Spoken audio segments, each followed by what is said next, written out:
Greetings, citizens of Nerdtropolis. Sean Tosh here, the mayor of Nerdtropolis, and my guest today is Andy Palmer, director of the new film, The Re-Education of Molly Singer. Well, hey, Andy, it is great to chat with you about this movie, The Re-Education of Molly Singer. And first off, I must ask you, how was the transition from horror to comedy for you? Yeah, Sean, I appreciate you having me on. The transition was, it was pretty good. Comedy's sort of always where my heart's been. And I directed 2 horror comedies in Funhouse Massacre and Witness Infection. And did notice that while I was making those, I leaned much more into the comedy than the horror.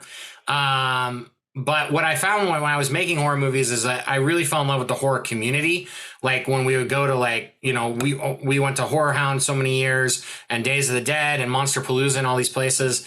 And I just love the horror community because everybody's just so warm and welcoming and, they're just the coolest folks, And so in that realm, I really liked it. I liked making horror movies just so that I could keep hanging out with those guys. But it's definitely not my strong suit, creating tension, creating scares. It's just, look at any review of any of my horror movies and they're categorized as very horror light. So comedy felt much more natural on the whole, actually.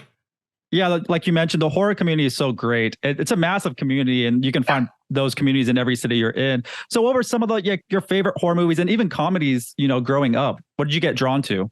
Yeah, so, favorite horror movie is the original Halloween, and really much more because of the experience I had. So when I was in 6th grade, our local theater carried it on Halloween night at 10 p.m. And if you got a permission slip from your parents, they would let you in. But the other thing that they did, because it was just this local theater, they were so cool. They let us go trick or treating. And so we all got to bring in our giant bags of candy. And so just imagine 100 hopped up 6th graders, 7th graders, 8th graders with massive bags of candy watching the original Halloween for the first time. And it just scared the crap out of me. And that it's just always burnt into my, the image that's burnt into my brain is when Loomis and the nurse are at the asylum and Michael kind of goes careening over the back of the car. I got goosebumps just saying that right now. That image just is with me forever. And so that's definitely my favorite scary movie. My favorite movie of all time is Roxanne. I absolutely adore that film. I watch it 2-3 times a year. I think because Steve Martin is just he's so great in it. B, it's just shot so beautifully. It's shot way more beautifully than any comedy has any right to be shot. And 3, the town of Nelson looked a lot like my hometown in Colorado. So it just felt very it just felt very familiar. Yeah, we have a lot in common. I love Steve Martin. I love watching just The Jerk whenever I can. Oh, yes. For some reason, I just think it's just hilarious. And then obviously Halloween 2, I think is when I first got introduced to the franchise, just watching it on TV when I was younger. Yeah. And that scared me. That TV version is really good too. Yeah, it was the early 90s. Yeah. They didn't really cut anything out. I felt like it was exactly how it was. Yep. But yeah, I love comedies, but I feel like this year is the year of reintroducing raunchy rated R comedies. Yeah. The moviegoers, they disappeared the last several years. I'm not sure what's going on. We had a couple of them released this year with Joyride, which was really great. Oh my God, that movie is so good. It's so good. Screaming at the rafters for people to see that movie. It's so dang funny, man. It's so good, so surprising. And I used to watch these types of films all the time, just like The Re-Education of Molly Singer. I used to go to Blockbuster or Hollywood Video, and you would see those, on the shelves and pick those up. I was too young to go sneak in. I was trying to sneak in the theater to watch these. I'd get away because I looked like this when I was 12 years old. So nothing has changed. Why do you think we get so few of these types of films? And, we need more films like The Re-Education of Molly Singer. Yeah. Well, I think what we've sort of are starting to figure out is I think comedy was under a lot of scrutiny. I think that as we have become, as social media has expanded and stuff like that, and we go into the realm of and in many good ways, sort of cancel culture and stuff like that. You look at comedy, and comedy can oftentimes marginalize groups, single out groups and stuff like that, and poke fun at them. I think the most effective comedies are poking fun at more of the, all the best comedies are poking fun sort of at the people in charge. You're sort of punching up at the powers that be, but they've also, we've, look at how your show is called Nerdtropolis, but look at how nerds have evolved from the way they're portrayed in the 80s to the way, nerds are portrayed. Nerds are cool now. We're all the cool kids now, which is amazing, and so I think comedy had to sort of catch up to that. And now you're seeing that in Joyride. You're seeing that in Molly. You're seeing it in No Hard Feelings and stuff like that, where you're basically, the way it's evolved is that if you make comedy inclusive and you're poking fun at everybody, if you're poking fun at the ridiculousness of every group, then everybody's in on the joke, and then you can push the envelope and it's still funny. So it is like an interesting line to ride, but I think people are starting to figure it out. And you're right, we're seeing really, really good adult comedies coming out. Yeah, I feel like there's been a dry spell, and this was the year to start getting them, and hopefully we get them every year now instead of waiting for that. And this movie has a fun cast. It features so many great names. What was the casting process like, and who surprised you the most? Oh, that's a great question. Casting process was it was amazing in the realm of, like, we almost got our first choice in every sort of category. Britt was one of the first people we sent the script to, and within 2 weeks of sending the script to her agents, I was on a Zoom with her and we were talking about the movie, and that was I couldn't even believe it. We actually had cast Wendie McClendon-Covey as Brenda before Jaime. And then because the movie just took longer to get off the ground because of COVID and stuff like that, Wendie had to go back to the Goldbergs, and she wasn't able to hop on the movie. But then we get Jaime, who just, like, I can't imagine anybody else playing Brenda, and she is so amazing. And I feel so lucky. Not that I wouldn't have enjoyed working with Wendie, but I think I feel like it's such a blessing in disguise because Jaime was just so incredible. And she came in, literally was on vacation when I was talking to her, and she came in last minute and did this and just killed it. And but the biggest surprise for me was Ty, because I had only known Ty from more dramatic stuff and stuff he had done when he was younger. But my casting director, Shannon McCanian, knew him and his family, and she really was like, this kid's amazing. You got to get him. And I remember being like, yeah, he is amazing, except for he's doing The Whale with, effing Darren Aronofsky, and he's going to come do a movie with Andy Notsky. And it's like, going to be like, I was like, is he even going to say yes? Is he going to laugh? And Ty was so cool. And I think Ty enjoyed the process so much because he was coming off something that was very heavy and emotionally draining. I think that, making a movie like The Whale, the toll it takes on you emotionally has got to be really, really hard. And then he shows up on our set, and we're having fun, and we're goofing around, and we're trying things, and we're throwing lines and stuff like that. And you see him evolve as the character at the exact same time he was sort of evolving as a comedic actor, and it was amazing to see. Yeah, we went through so many names just now. It's a lot to catch up on. I will start off with, I was really disappointed we didn't see much more of Wendie, but it makes sense why she's not much in here. But I'm a big fan of hers, but I was excited to see her in any, amount of time. And then 100%. Jaime Pressly killed it. How'd you get her on board? Was it hard to persuade her to jump on? Well, no, it was, like I said, Jaime came on last minute. So Wendie, Malick, we had gotten for Mrs. Zimmerman, and I'm so sad because you're right. She's only in the beginning of the movie. She had a whole other second big scene, and you see part of it in the end credits. But what ended up happening is that she has this great scene with Molly. Molly comes to deliver her groceries, and then they had this sort of heart-to-heart because she notices all these changes in Molly. But what happens is that we have a scene with Brenda and Molly that's sort of like that. And then we had that scene, and then we had that great heart-to-heart scene with Pauly, Nico, Santos, and Molly right after that.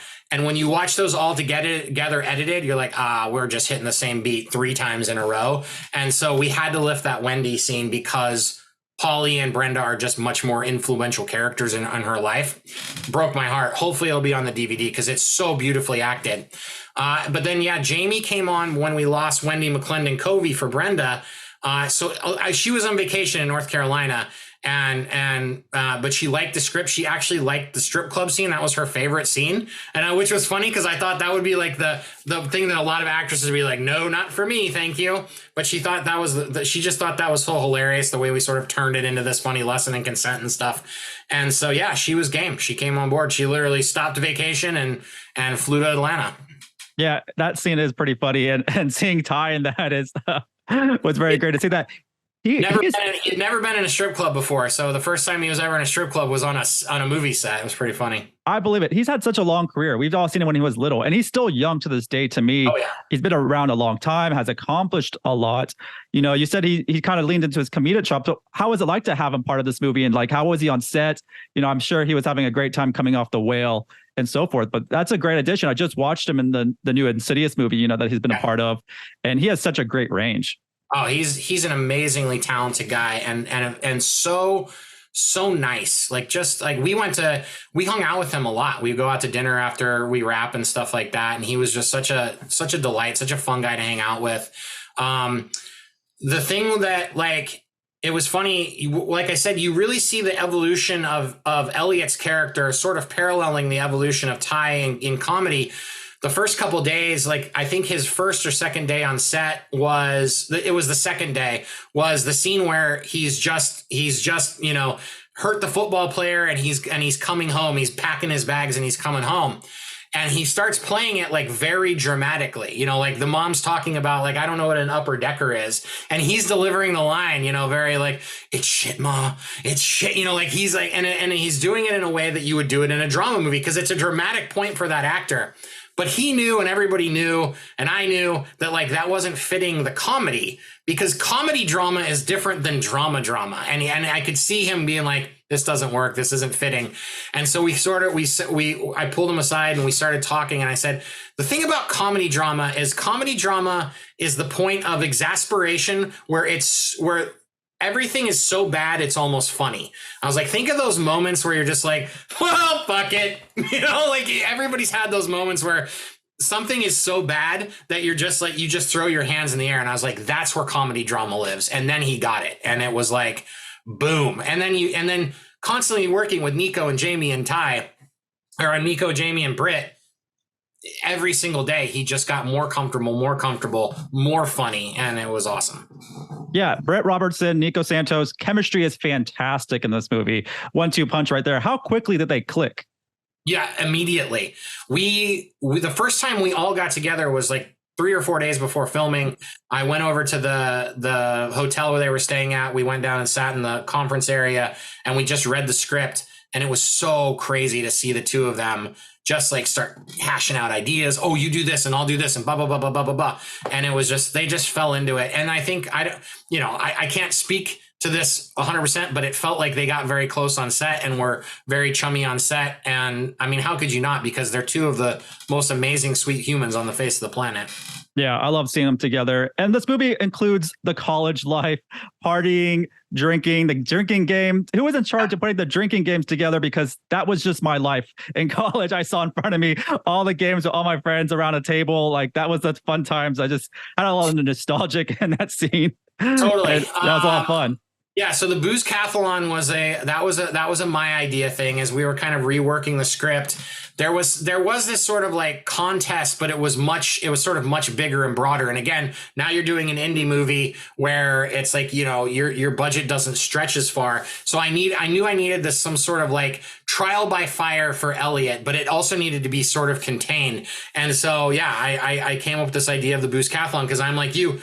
I loved playing drinking games in college. King's Cup was like my jam, so I knew I was going to lead with that, and then it sort of spiraled from there. But you should have seen my first draft. My first draft of the Booze Cathalon was like 32 pages, and Todd and Kevin were like, "Bro, it can't be a third of the movie," and I was like, "Okay, we'll trim it down, you know." But yeah, I loved that scene. Yeah, I think about King's Cup too. Rules kind of change where you go. You know, there's certain things, but a lot of those rules were very from what I played, and it was fun to see that play on screen. So when are we getting like a prequel featuring like the college years of Molly Singer, who's apparently like the Van Wilder of the school? That's such a good idea. I didn't even think about that, because I always thought like a fun sequel would be like Elliot goes abroad and something goes wrong and Molly and Polly have to go rescue him or something like that. But I love the idea of a prequel. Like, I would love to see Molly in college and sort of their hijinks when they were younger. I think that would be also amazing. Yeah, we'll do a prequel with her, do the sequel like a Euro trip type thing, you know, where he has to get saved. He doesn't he falls in love maybe with a girl. Elliot doesn't know. No, those great characters there. Was there any memorable moments during production? Yeah, so many really, really fun. funny moments. It's hard to bring them in, but oh gosh, this is like, it's like one of the most common questions. And then I'm like, 20 days just comes like shooting by and stuff like that. One of the most memorable moments on scene was the moment that I was at my like not coolest. So the jail that we shot in when Molly and Elliot get busted, that was a real jail, but it was not working. It was like at a courthouse and they weren't using it anymore and stuff like that. But it was real. And so we go down there, the production design team goes crazy. They paint it like that kind of crazy green color. You can see it actually in a picture in my window right there. And so we get everybody in, I block the whole scene out. We got the cameras in place and I go to it was a real prison guard or a real officer of the court. And I was like, okay, now we need to close that door. And he goes, what? And I was like, yeah, the door's got to close. And he goes, oh dude, like, it's not like a door that swings open and close. He's like, there's a key that you have to twist. And I don't know where that key is. And I'm like, oh my God, what am I going to do? And I'm trying to keep it cool in front of the actors and stuff like that. And I was like, we got to do something. So everybody sort of scrambles and he goes, all right, let me see what I can do. And he goes running out the door. And about 10 minutes later, he comes down with a box like this big, full of keys. And he's just trying them one at a time, trying to get this one jail door to close. And literally before I almost had to call it and be like, I don't know, we'll figure something else out. He slides the key in like very dramatically and twists and that door goes, and it closes. And I was like, oh my God, thank you. So that was probably the most memorable day for me on set. I can see why. And this film also features a couple of my guys, Paul Soter from The Broken Lizard. Yeah, baby. Carlos Alazraqui as the judge. How did that happen? I talked to both of those guys. I love them. They're fantastic. They're both amazing. And I'm very lucky to consider both of them friends. Carlos was in a web series that I did way back in the day and has subsequently been in almost, I think, every one but one of my movies. And I got to direct a movie that he wrote called Witness Infection. I love Carlos like so dearly. He's so talented, so funny, so sweet. And then Paul's the exact same way. Paul came on to my second movie, Badlands of Cain. It was like a 0 budget thriller movie, and he was our villain, and he was so good. And we just kind of stayed friends, and subsequently, I try to put him in everything that I do because I just love the guy so much. Yeah, that was a great surprise to see both of them. I love those guys, and they're so funny. They've been such a joy to talk to. I've talked to them before, and it was great. And my last question, I guess, for you would be: when are we getting like a team up film with Britt Robertson and Jennifer Lawrence? I feel like they look like siblings to me. I think they would work great together. Some type of fun, not twins like movie, but something that's so out there that'd be really fun to watch. I mean, listen, if that's available, sign me up. I will direct the heck out of that movie. I don't care if it's called Britt and Jennifer Read the Phone Book, because I think that would also just still be an amazing movie. I think that's a great idea. And yes, let's come up with it. Maybe we'll call it Nerdtropolis. There we go. I'm down to get into the movie business outside of interviewing for sure. And this is great. I'm looking forward to what you have next. Anything you can give us of what you're working on after this? Sure. I got a movie in the works right now that hopefully now that the strikes are sort of, looking like we have blue skies ahead. I have a family comedy called Bite Me, and it's I say family, it's about a family, but it'll be a little bit more grown up like Molly Singer. But it's all set against the backdrop of professional bass fishing, because I feel like that's a really underrepresented professional sport that we haven't gotten to explore enough of. Oh, that's hilarious. That'll be a good one. I think maybe ESPN might start broadcasting that stuff then. Yeah, they better. Well, thank you, Andy. I look forward to seeing you next time, and we'll talk soon. Thanks, brother. I really appreciate it. Thanks, Sean. Once again, this is Sean Taj, the mayor of Nerdtropolis, and stay tuned for more movie news, reviews, interviews, and trailers.